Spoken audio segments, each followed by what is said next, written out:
Hi, everyone. Welcome back to Chai Together. I am your host and founder, Pratibha Day. Today, you are tuning in for your cup of courage, hope, and imagination. So, we use courage on this platform to showcase our stories. We use hope to overcome, and we use imagination to resonate and understand with the stories that are being shared. So, with that, I'd like to welcome the great Mr. Michael Anthony. How are Thank you? you, my friend. I appreciate it. You've been through so much. Yeah, it's the human experience. That's what I'm going through. Yeah, and you made it. So, may I tell the viewers about you, please? Yeah, absolutely. Awesome. Because I love it all. It's a lot of stuff, but I love it. So, Michael Anthony is an entrepreneur, award winning speaker, best selling author, podcast host, coach, and advocate for adult survivors of childhood trauma. Michael was born to a hyper abusive drug addict mother who cut his finger off at 4 years old, a stepfather you prayed you never have, and a racist grandmother that pushed him into an identity crisis. By the time Michael was 9, his family was in poverty and often homeless, all while being members of the Mormon Church. At 12, he was adopted by his grandmother and quickly turned to drugs and alcohol to survive the continuing abuse. Despite multiple learning disabilities and not graduating high school in time, Michael found success in corporate America in his early 20s. However, success only made things worse. Michael found himself morbidly obese, high and drunk daily, and ultimately self sabotaging everything around him. It was not until finding his inner power through his mirror moment and choosing to do whatever it took to work through the childhood trauma that his life really began. Michael Anthony is the author of the best-selling book Think Unbroken and is a coach, mentor, educator for adult survivors of child abuse. Michael spends his time helping other survivors get out of the vortex to become the hero of their own story and take their lives back. And Michael also hosts the Michael Unbroken podcast and teaches at Think Unbroken Academy and is on a mission to create change in the world. And you can learn more about him at thinkunbroken.com, and you can find him at Michael Unbroken on all platforms. How does it feel to hear all that about you?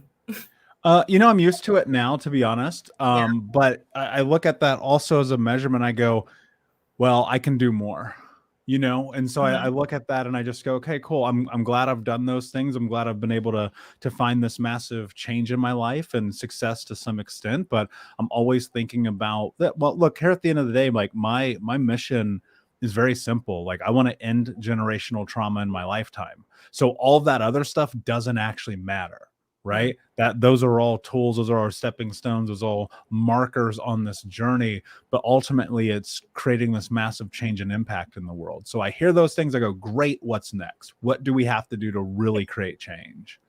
I'm really impressed by you because I thoroughly read your website and all the certifications and all the great work that you do. And I really like how everything is detailed on how you help people. So, how all of this came about, was it suddenly or was it over time as you kept building, all the things that you can help to people transform? Yeah, well, I think it's like with anything in life, it's just simply momentum. I had no anticipation of ever doing this. Yeah. Rewind 6 years ago, there's a 0% chance I'm having this conversation with you. You know Mhm. what I mean? And I just was at that time, I was just writing blogs. It was sure I'm a writer first. Like that's me by nature. I'm a writer first. And so by that, I was sharing blogs, I was sharing content, I was putting stuff in the world, and then people were just continuing to ask me, hey, can you help? And I was apprehensive initially because I was like, I don't know, man, this shit's like super hard. I just read the books It or read the is. blogs or whatever. And then I was like, wait a second, if you're called to serve, not necessarily from God or spirit or universe, whatever, maybe that is true, maybe it's not, I have no idea, but I feel like we have a moral obligation to create change in the world if we know something. I can't remember who said this, but I was listening to an audiobook years ago, Mm. and the person said in the book, and if someone knows this, I would love if you could tell me who said this because I do not remember. He said, when we learn something, it is our requirement as a human being to teach it to other people.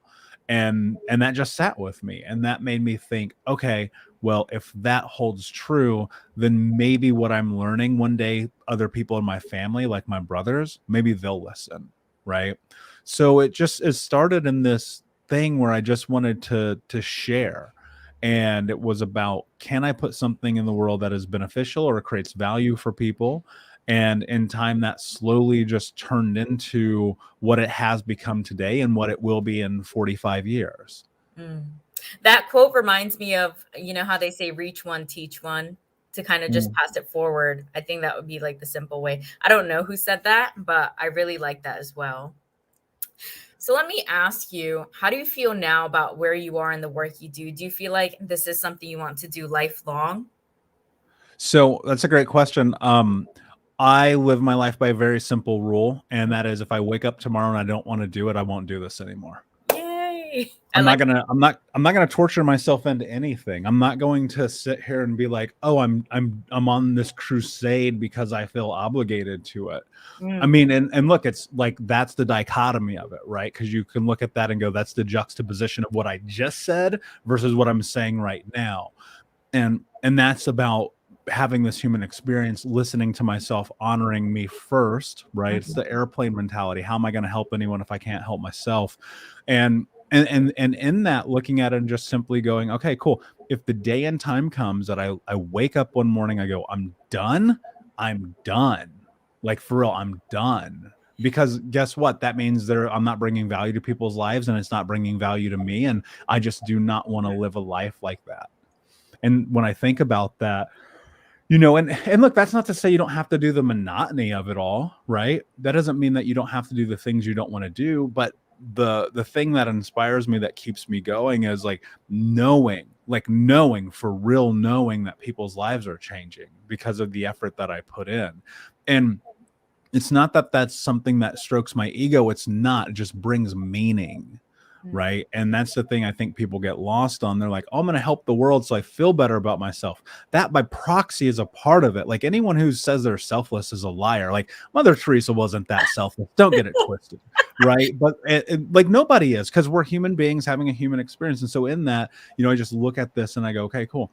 As long as I'm bringing value to people and it brings value to me, and people have something change, something transform, something become different in their life because of the materials, the courses, the books, the podcasts, the programs, the events, the whatever, then I'm going to keep doing it. But if they don't, I'm out.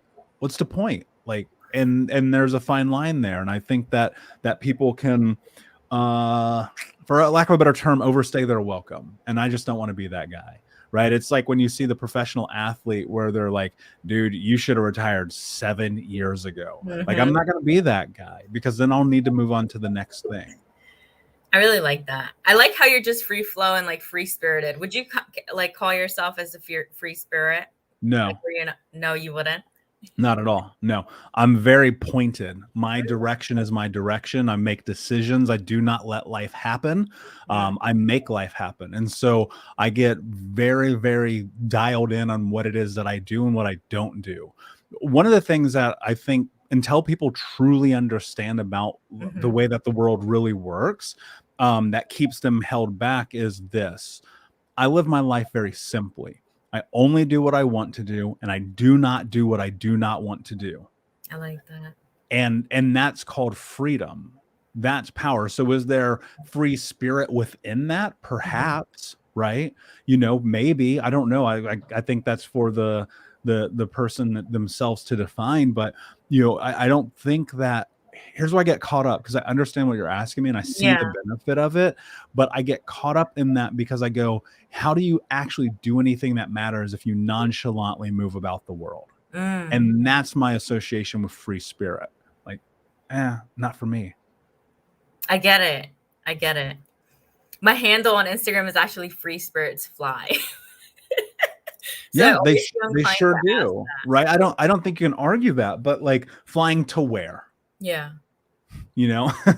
No, I get it. Pointed in a direction. You're right, because if you don't know where you're going, you can end up anywhere. So let me ask you this. Think Unbroken. When did you come up with the title? And, tell us more about it. Yeah, so that just happened, I was in an argument with someone, Mhm. and at the end of the argument, and it wasn't like violent or anything, it was just an argument. They go, you're still broken. And this was about, I don't know, 5 years ago. And I was just like, I don't know about that. So I'm laying in bed, and I have these memories of all these times in childhood of people calling me broken, right? I'm homeless and I can't afford stuff. I'm broken. I got these crazy ass parents. I'm broken. I'm having this identity crisis in my teens. I'm broken. I get expelled from school. I'm broken. Like all these things. And then it turned into that in my 20s because I was chasing money so adamantly. And then people were like, oh man, you're just so, the whole nine. And I'm deep into this healing journey. I've been doing this for a long time, trying to get my damn life in order. And I have this conversation with this person and they say it, and it's like 3:00 in the morning. And I'm just sitting there like, that's not me. That's not who I am. That's not how I think. And it was like a lightning bolt moment where it just came together. And I was like, oh shit, this is the thing I'm supposed to be doing right now. And I think that it's so true of the narrative of society that we live in, when people don't fit in the mold, when people might have mental health ailments, when people aren't who you want them to be because you want them to be that way. It's easy to be dismissive and just like, oh, they're broken. And this whole mission is about helping people recognize like their past does not have to be the thing that defines them, right? My abuse, my scars, my pain, my suffering, like that does not have to be who I am. But you have to make a choice in that. Like you have to make a decision. And that's the really difficult part in this, is that people are fucking terrified to make a decision. And so Think Unbroken is about, can we give each other the strength to be able to make decisions, to create massive transformation in their lives, because they're willing to do the difficult things that lie ahead. Because the reality is, it's really easy to be broken. That is the easiest thing on planet Earth, period. I did it. And it bode very well if you want to be that person. And that's, you can call it playing the victim. Fine. We all, by all rights, have the ability and the freedom to do so. My mother cut my finger off when I was a kid. I started doing drugs when I was 12. I've been homeless. I lived with 30 different families. All of the abuse that happened. Then you add on the religious abuse on top of that. You add on the learning disabilities. You add all the things. Cool. Well, what are you going to do about it? Because at the end of the day, and look, I know that's hard, and people go, that's a hard thing to hear. It's a hard thing to say. Life is hard. I'm sorry. It just is. And if you run around feeling sorry for yourself all the time, you're going to have a really, really hard experience in this. It's exponential, right? Because now you're adding the other hard of the world, which secret insider trading, you may not know this, doesn't care about you or your problems.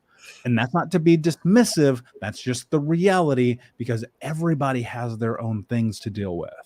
How can I be so consumed with you if I have my own problem over here, right? And so looking at life through the scope of playing the victim, which is what I did, it put me in this position where I wasn't taking care of myself. I wasn't showing up for myself. I wasn't taking care of my people, my community. I wasn't leading. I wasn't showing up. I was terrified to be myself. And I was 350 pounds, smoking 2 packs of cigarettes a day, drinking myself to sleep, putting myself in precarious sexual situations, destroying my life and my businesses. I was making 6 figures, living paycheck to paycheck because of the chaos of my life. Why? Because it's your fault. It's their fault. My parents' fault, community's fault, school's fault, Obama's fault. It's everybody's fault, Oh my right? God. And then I was like, you know what? No. And so I had this moment where I went in the bathroom. I'm like 26. It's 11 o'clock in the morning. Keep in mind, I'm 350 pounds. I'm smoking a joint, eating chocolate cake, and watching the CrossFit games. Like, if that ain't rock bottom, like I don't know what is. And I got up and I went in the bathroom, and I'll never understand why, but I looked at myself in the mirror, and I had this memory of being 8 years old. And the water company came and turned our water off. Now, I grew up in Indianapolis. I grew up in a city in America. We were so poor and impoverished. They turned our water off, and they would turn our heat off, and they'd turn our electricity off, and we would get evicted. And I would be like, okay, I don't know where I'm going to be living tonight. Oh, we're staying in a van tonight. Great. Right. And I had this memory, 8 years old. The water company comes, turn the water off.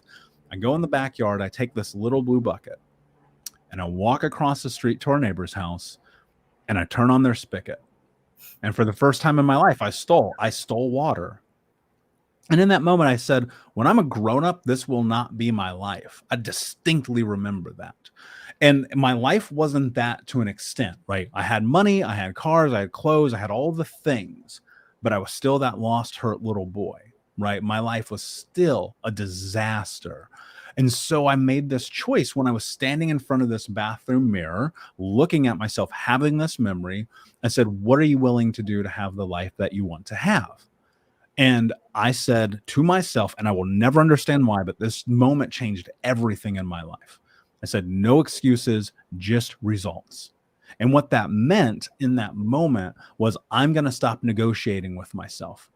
I'm going to stop feeling sorry for myself. I'm going to stop doing the things that I know are coping mechanisms because I'm so scared of the other side of my decisions, of feeling the pain, of tapping into the hurt, of talking to people. You know more about me in 15 minutes than people who knew me for 15 years, right? And so you think about that. What does that do to you when you carry that weight, you carry that pain, you carry that experience, you carry all those things with you?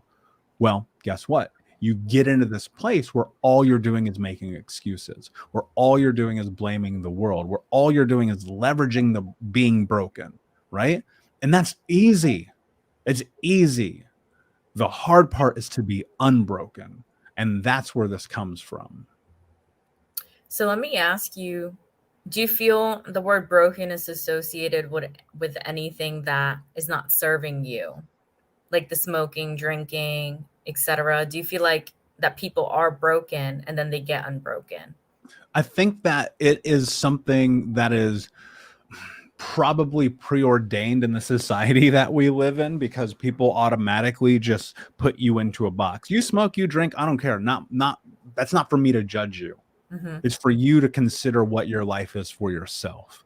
And for me, like I looked at my life as being broken. It wasn't about those actions of smoking Mm-hmm. and drinking. It was about letting the past define me. It was Mm. about letting all the hurt be the reason why I couldn't step into my potential. That to me is what feels broken in the world, where you go, man, my life was so bad. Woe is me. Look, I get it. I get it. Like it's not easy. I look down at my hand every single day. I go, my mom did that. You know what I'm saying? And it's easy to leverage that. It's easy to look at that and blame the world. But when we come together and we look at this from a societal standpoint of saying, people aren't broken because they have mental health ailments. They aren't broken because they aren't taken care of. They're broken because we fall apart in the chaos of it. And you have to pick yourself back up. And you have to put yourself back together. And nobody's going to do it for you. And that's the difficult thing, right? And this isn't one of those like bootstrap your way to success. You got to do some hard shit. You're going to have some hard conversations. You're going to have to get deep with yourself. You're going to have to talk to therapists and go to group coaching and go read the books and listen to the podcast and show up for yourself day in and day out until you get to this place in your life where you can look at yourself in the mirror and be okay with the reflection on the other side. People ask me all the time, what does it mean to actually be unbroken? It's that. Can you look in the mirror and be okay with the reflection on the other side, despite all the things that happened to you and all the things that you've done?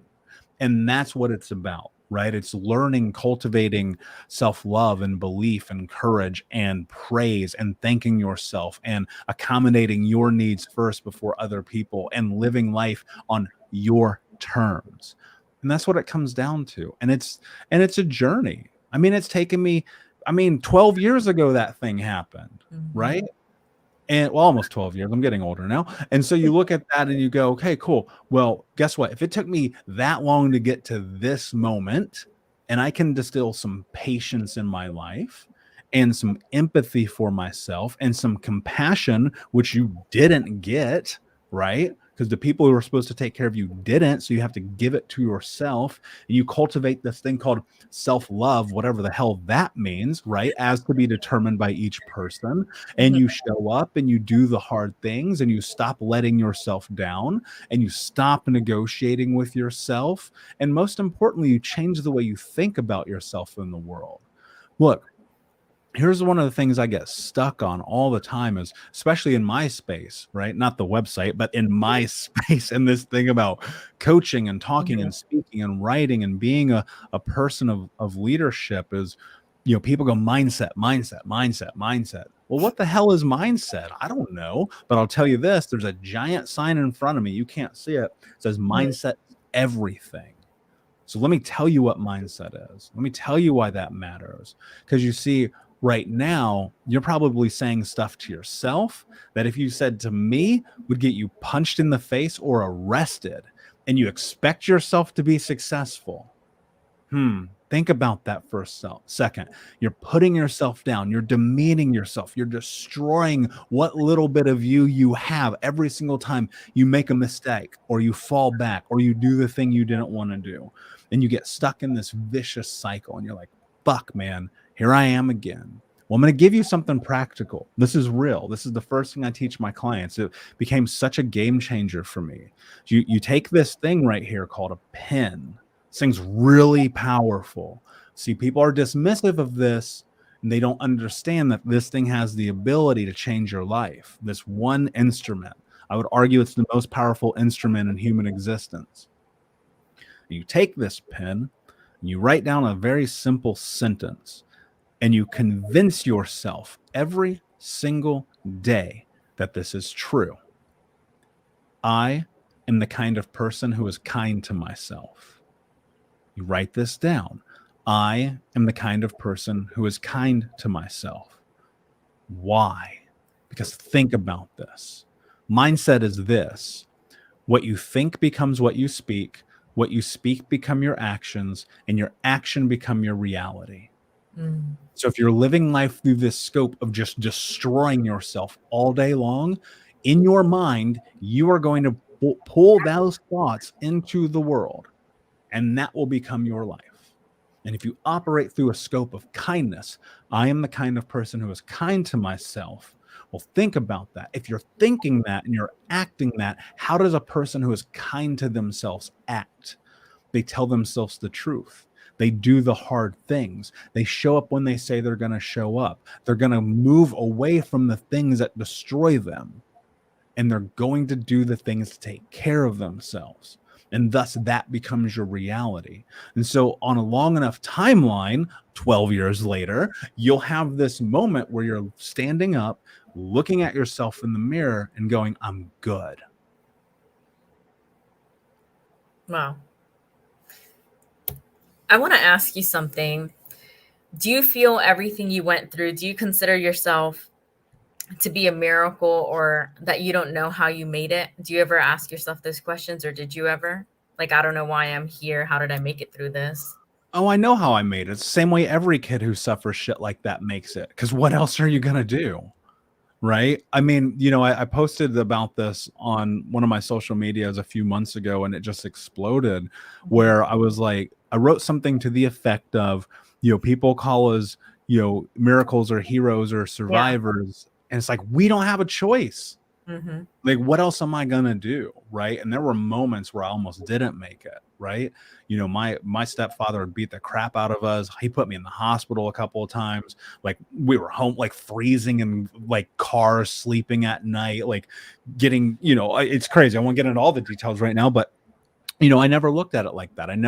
The only thing I ever used to question is lay in bed, I'd be like, where's my real dad? That's the only thing I ever questioned. Is like, where is this dude who's supposed to be? And like, I would watch that movie Annie, and it would piss me off because like this rich dude come and save this curly redheaded kid, and I'm like, what the fuck is happening right now?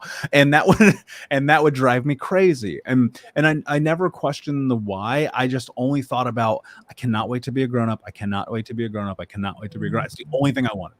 Like, let me get out of this. Let me become an adult. And so, am I a miracle? No. Nope. And I don't think most people are. I think that we're resilient by nature, because when you understand human biology at its core, at the crux of everything that makes us humans, the number one thing that we do is we survive. That's it. That's the only thing that we do as we survive. And in survival, think about this. Your autonomic system, your central nervous system, your frontal cortex, your amygdala, your hippocampus, all these things are built into your brain, this structure for one purpose, survival. And so when you are in this position where you're in your sympathetic nervous system, you're in fight or flight, adrenaline is coursing through your veins, all of your autonomic functions are made to do one thing: fight, flight, freeze, or fawn. That's it. You have no other choice because it's autonomic. It's the same way like when you're walking in the woods, you have your brain through hundreds of thousands of years has been trained to go, is that a stick or is that a snake? Right? And so it's just simply survival. And look, I'm not special. I'm not different. I don't know anything anybody doesn't know. I would say the one thing, probably, if anything, is my greatest attribute and simultaneously my greatest character flaw is I'm vehemently stubborn. And so in that, I just make up my mind and I move towards things, whether that's surviving or writing a book or whatever it is. It doesn't matter to me. I'm just like, I go for it. And that's the only way I made it this far, right? I made up my mind about things. I made decisions. This is what people have to understand. You have to make decisions in your life. You know, I go back to these moments in time. I think about being 17, I was heading into 18, or I just turned 18 years old. And my best friend, like, we did everything together. We broke into houses together. We stole cars together. Like, we, all the things. He was my boy. He's my brother. And one particular night, as I was in the scope of like, I've got to get my life together, like recognizing I wasn't going to graduate high school from one of the worst high schools in America where they just hand you your diploma. Like, I was super embarrassed. And he comes over and he's like, dude, I got the hookup on some coke. All we got to do is we have to drive up to 35 minutes north of the city, go to this guy who he met one time's house, and next thing you know, we're gonna flip this and we're gonna get in the game for real. That was our plan. That was what we thought we were gonna do. And he comes knocking on my door, and it's like 6:30 at night. It's fall, you know, and I remember because I was in my wrestling hoodie because I wrestled in high school when I actually went to school. And I told him, no, I can't go with you tonight, because I listened to myself. I made a decision that night. And the next day, I'm like, that's weird. I didn't hear from him. I went over to his house, because this is really prior to cell phones. You had to walk over to somebody's house. and I knocked on the door, and I asked his mom, where is he at? And she goes, I didn't see him tonight. I go, oh, that's weird. All right, cool. I'm sure, you know, I know how he is. Who knows what he's doing? Well, that night, turns out that he called his mom from jail. He got busted driving down on the way back because of a tail light missing, with enough cocaine to put him in prison for the rest of his life. And because he was a minor at 16 years old, he went to juvenile for a couple of years. If I would have been in that car, we would not be talking right now. And so the thing about it is, you have to make decisions. This gut feeling that's inside of you, this thing inside of you that's like, I got to do this thing, or I have to not do that thing. Like, you've got to honor that in yourself. And that's survival to me, right? Can you honor what is happening in your body? This thing built for survival, right? We're so dismissive of it, right? Because how many times have you been like, my gut told me don't do that thing? Keep arguing with yourself. Let's see how that keeps going for you. Wow. So do you still now have things that you're working on? Because, you know, you had a lot of CPTSD, right? Did I pronounce it right? So regarding that now, even though you're a coach, etc., are there still things you're still working on? Do you feel like it's going to be a lifelong process? 100%. Absolutely. I'll never stop this. Even if I move away from Think Unbroken, I will still continue to do the work for myself. You know, here's the truth. And I share this with my clients, and I think the first time they hear it, it's unsettling. There's no end to this. It doesn't just go away. All this work, all this, man, I've worked with I've worked with Pete Walker and Bethel Vanderkolk and Tom Bilyeu and Grant Cardone and Tony Robbins and Mel Robbins and Marie Forleo. I've worked with everybody. But guess what? You got to keep doing the work. You got to keep showing up. I got to keep going to therapy. I got to keep going and doing the things that make my life better. I got to read the books. I got to educate myself. I have to take the courses, right? I mean, I've got over 30 trauma-informed certifications, right? And that's because I'm just trying to make my life better. Like, I didn't know what the central nervous system was when I was 22 years old. I didn't go to school. How the hell would I ever know this? You know what I mean? And so, you know, I always preface it and I go, I don't know what this journey looks like for you. It's going to be different for everybody. But if you think about this, we are the sum total of all of our experiences leading up to this moment. That means that everything that's ever happened in our lives count. Michael A. Singer. So that's from Michael A. Singer. Do you know that? Yeah, I mean, look, that's true. It's like the reality is it's true. Everything that ever happens in our life counts. And to be like one of my clients right now, I won't give you details, but they are in their late 60s. Wow. They still want to they still want to transform. They still want what's next. Congrats to them. Right? And so to think like it's over or it's done or it's too late, like that's that mindset thing I'm talking about. You tell yourself it's over, it's over. You tell yourself you're going to be great and fix it, you're going to be great and fix it, right? And so, you know, or whatever that means, right? Whatever. And so you keep going. I will never stop. Like, even if I move from thinking broken, I will continue to do the work. Because I just, here's what I think about. I just want my life to be different. That's it. I'm not even saying better because I don't know what that measurement is. I don't know what better means. It's so subjective. It makes me nauseous. Sometimes I hear about it. People are like, oh, make your life better. What does that mean? I don't know. But can your life be different? Can you move one direction differently from where you are today? Because if you do that, think about this.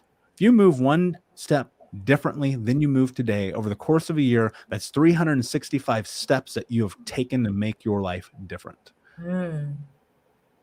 Just saying. You know, what I like about you is you keep saying, I don't know, but then you say, you know, your input, but you really don't know, that you're not a know-it-all, etc. Do you feel, where do you feel, I'm just thinking, like, regarding Think Unbroken, do you feel like there's more you want to do with the brand in itself? Do you want to make it more global? Things like that? Yeah, I'm just getting started. This is a 37-year play. I'm just getting started. Like, to me, this is, you know, I want to, again, my mission is very simple. I want to end generational trauma in my lifetime. That's the goal. That's it. That's it. How do you do that?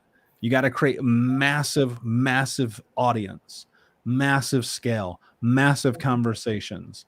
You know, and it's funny because, like, I've spoken on stage in front of 2 people and I've spoken on stage in front of 10,000 people. But there's 8 billion people on planet Earth and nobody knows I exist. So I have to keep doing it because I have one mission. I don't want another kid to have to tell you a story like I just told you. Right. And so the branding, the mission of it all, the goal, the business, it's everything. Like, you know, even like I think about a guy like Tony Robbins. I don't think it's an argument that he is easily the most popular coach of all time. No question. Nobody knows who that dude is. You know what I mean? It's so funny, man. I talk to people now and I'll be like, Tony Robbins, like, who? Yeah. Who's, right? And that dude's worth like $8 billion or something crazy. Nobody knows who he is. And so, you know, in order to end generational trauma and to create massive education at scale around the world, like, there's going to be a lot that comes with this. More people on my team, more speaking events, more books. I'm writing a book a year till the day I die, right? I'm on podcasts all the time. I'm doing this all the time because, you know, people have to understand, like, it's right here. It's like right here. Like, red pill, blue pill, right? So much about that. Like, you have the ability to create massive change. But look, think about this too. Like, I didn't even know that a lot of this stuff existed. I kind of fell into a rabbit hole of personal development completely by accident. I mean, if I go and rewind myself to, I guess, really 24 is when it really first started.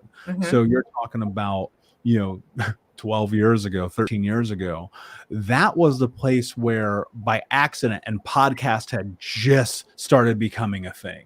Mm. I just happened to listen to a podcast, and it was Tony Robbins talking to I don't remember who, but he was talking about something, and it was like a weird streaming thing where it was like a video player on a website, and it was nothing like it is today. And it wasn't even called podcast then, right? And that just kind of started. It was just a seed that got planted. It was kind of in passing, and all right, whatever, guy. Because I was like, who? Like, what? This is nonsense. You think you're going to help me make my life better? Are you out of your mind? And I'm like, wait a second. Now it's very different, right? The way I think about the world is I go, what if, just hear me out for a second. What if I only looked at people who were one step ahead of me as a marker for possibility? And that changed everything for me. I just said, cool. I'm going to go look at people one step ahead of me. What would that do for my life? What would happen if I stopped competing with everybody? What if I stopped saying that everyone was wrong and I was right? That's that understanding with stubbornness, right? Self-awareness and diving into that. And then with that understanding and knowledge today, how do I take that from business leaders, from people that I admire in this space, to learn from them, to invest my own time, effort, energy, and money, to go to their events, to read their books, to listen to their podcasts, to just go, many of them are my peers now. And that's what's crazy about it.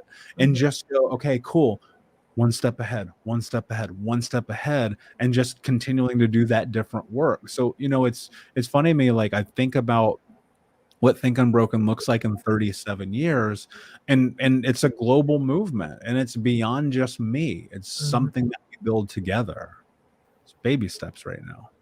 I like that, baby steps. Same for Try Together. What was the first step that you took? I know you did the personal development at 22 to 24, but regarding therapy and all of that, was it that time when you were looking in the mirror, in the bathroom after that moment? I'd always been going to therapy, actually. Mm. I've been going to therapy since I was 7 years old, but I learned how to tell therapists what they needed to hear to keep myself safe, because that whole thing, like therapists should never talk about what happens in there. They would always tell my mom or my stepdad or my grandma what was happening. So I just learned how to like just lie to them. And when I was in my mid-20s, like I was going to therapy because it was like the thing to do when you were in kind of a career like I had at the time, and around people with money like we had at the time. And I would just go and just lie to this guy. Here's a couple $100. All right. And I had to learn how to break that habit. And I had to learn how to like not do that and face the fear. And so it actually took me a very long time to find a therapist who I could like confide in. And I picked something up along the way on that. And that was this: have a therapist who have had experiences like your experiences. Hmm. And that became really powerful for me. And so the first thing, like really out the gate, was my physical health. Right. So I know you asked about therapy, so I want to touch on that. But the first thing, like when I really got serious, I was like physical health. Because if your body isn't healthy, your mind can't be healthy. And if your mind isn't healthy, your body can't be healthy. So it's like this balancing act. And I started going to the gym seriously, and eating seriously, and doing yoga seriously. And dudes weren't doing yoga 10 years ago, I promise. And so I'd be doing it in my house. I ordered these DVDs on the internet, and I was doing it in my living room because we still had DVDs back then, aging myself again. And then the first time I went into into a yoga studio, like no joke, I was the only dude, and there were like 30 women, and I was like 300 pounds, and I was like, oh my God, this is terrifying. And I did it anyway, because I don't negotiate with myself. And so, that healing journey really just started with, wrapping my mind around all these little different things and just starting to create continuity in my life. Because consistency, I think, is really the thing that matters. Like, I think that's where people get lost in this so frequently. Like, they're like, I'm going to do this thing one time, my life's going to be different. You're going to do that thing 9,000 times, and then maybe your life will be different. Right. But you commit and you keep going, you keep figuring it out.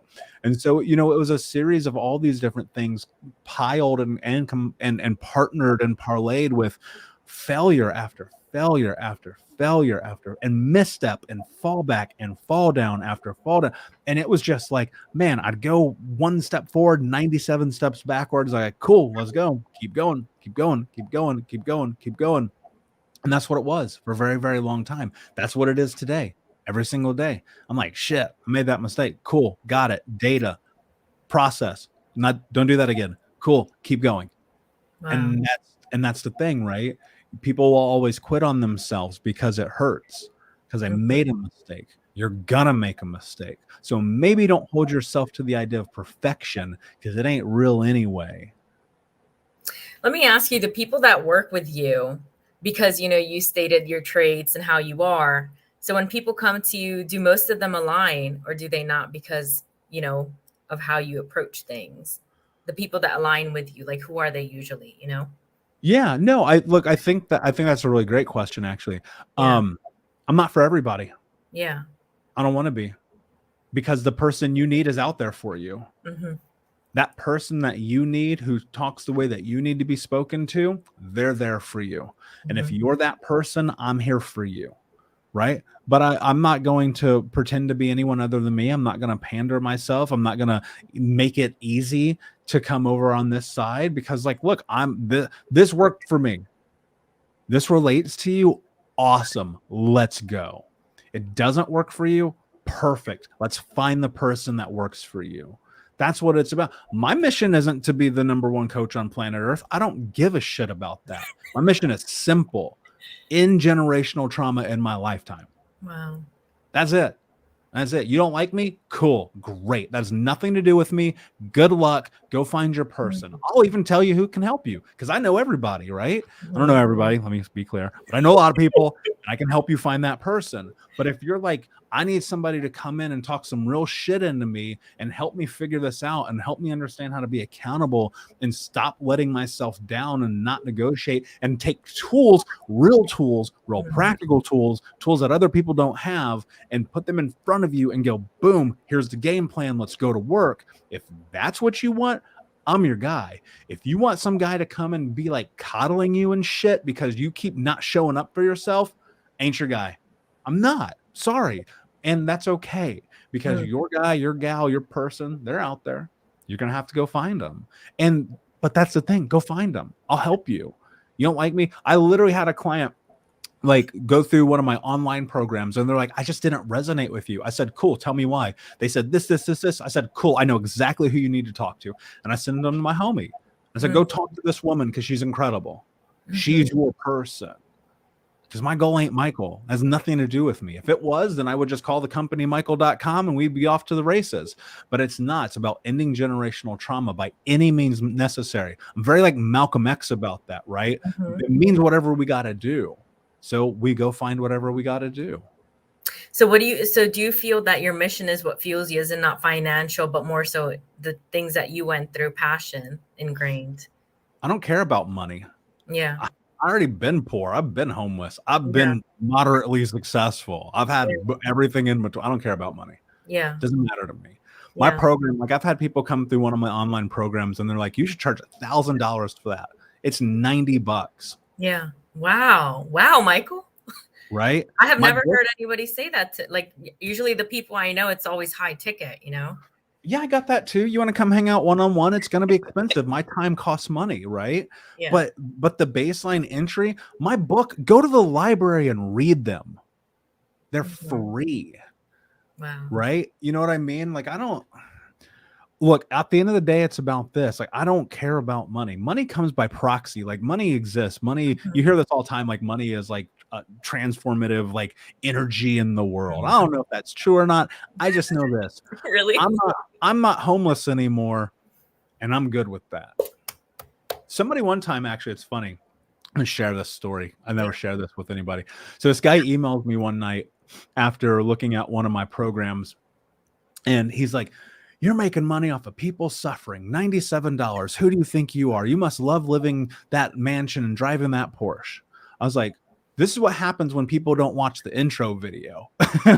And I emailed him back. I said, I'll give you the course for free. It's right here. I don't need your money. I don't want your money. It's free. I'll give it to you. I scholarship a ton of people through my programs. Why? Because I have been homeless. I have stolen food to survive. I don't own a Porsche. I don't even own a car. I literally don't own a car. Me I either. don't have a mansion. I'm in an apartment in my other room of the apartment, right? I don't have tens of millions of dollars in the bank, right? Will I? Yeah, definitely. I will. That is part of the plan because you cannot impact the world if you're poor. Sorry, hate to break it to you. Doesn't work that way. You can be philanthropic. Mother Teresa was not poor. Mother Teresa was literally on private jets, right? Now, did she have money? No, but she wasn't poor. She was getting it, right? And so, I think about that all the time. And I'm like, at the end of the day, it's about impact. And so, yeah, could I charge $1,000 for a 6-week course? Yep, sure could. And I'm great at marketing. I've been doing it for a long time. But can you save up $97? If you really want this, you want a program that thousands of people have gone through that have dramatically made a difference in their life. Will you save up $97? And if you can't, like, I swear to God, if you're like, I can't do it, fine, great, it's free. I'll give it to you. But I'll tell you this, and you know this, and everyone knows this. People only show up for what they invest in. And that's why it costs money. Wow. I have one more question for you regarding support, and then we can wrap it up. So during the whole, years of suffering and all, did you have a friend group? Did you have, what's your relationship with your family now? Things of that sort. Can you share a bit of that? Yeah, so my friends were everything, right? But they were the wrong everything. I love, and to date, my 3 childhood best friends have been murdered, right? Wow. That's what I count. So they're gone, right? And one of them is still alive, luckily, but like we're not on the same wavelength. Like we are not on the same thing. And those guys growing up, they meant the world to me, and I love them dearly, and I always will. My mom's dead. She OD'd. And I made a decision when I was 14 years old. I put a restraining order on her and my stepfather at 14. Said, y'all got to stay out of my damn life. Like, I know where this is going. And at 18, after being sober for a while, my grandmother let her come and live with us. And she was sober and things were good for about a day. And then I understood. Now I understand something really intense. My mother was triggered by living with my grandmother, who was her abuser, and thus led her back down into these coping mechanisms for survival. And so she drank herself to death effectively, taking Oxycontin. That was super big in the early 2000s, right? I watched her kill herself on that stuff. And so in that, what happened was I had to, at 18 years old, I had to make a decision. And I told my mother, I will never talk to you again. And that held true to the day she died. And if I wouldn't have done that, I would not be here talking to you right now. Wow. And that's hard. And it's the hardest thing I've ever had to do. But this is truth, and people need to hear this. For some of you, your mom is the reason you're not going to succeed. And that's hard. And so in that, I look at that and I go, that sucks. That's a part of life. It's part of my human experience. I hope no one ever has to go through that. And I coach people through that a lot. And ultimately, you have to make the right choice for you. You have to make a decision, but you have to make a decision. And people aren't doing that. And so, my stepfather, I ain't seen that dude in forever. I have no want nor need to. My siblings' relationship, it's getting better. And that makes me super stoked. I'm actually about to take them all to Tony Robbins. Ooh. So, looking at it and going, can I bring them together in the thing that kind of started momentum for me? Right. One of my peers, one of my mentors, can they go in there and learn and take something from that? And so, I think that there's always going to be like tension in my family. When you come from stuff like that, it's always going to be there. Right. But we're working on building that bridge, gapping those two roads. And, on a long enough timeline, I don't know what's going to happen. I only have control over right now. Michael, I can't tell you how great this has been. This is so fantastic. And, I really like that you shared a lot of the terminology as well, and that you are educated on it, because that's very important. So what do you feel? What do you want to let the viewers know, and do share like how they can work with you and all as well, please? Yeah. I mean, I'm on thinkunbroken.com. It has everything you need. Just go Think Unbroken, listen to Think Unbroken podcast. I tell people all the time, if you just listen to my podcast, you don't have to buy anything. You don't even have to read the book. I literally put the whole book on the podcast. It's right there. Go listen to it.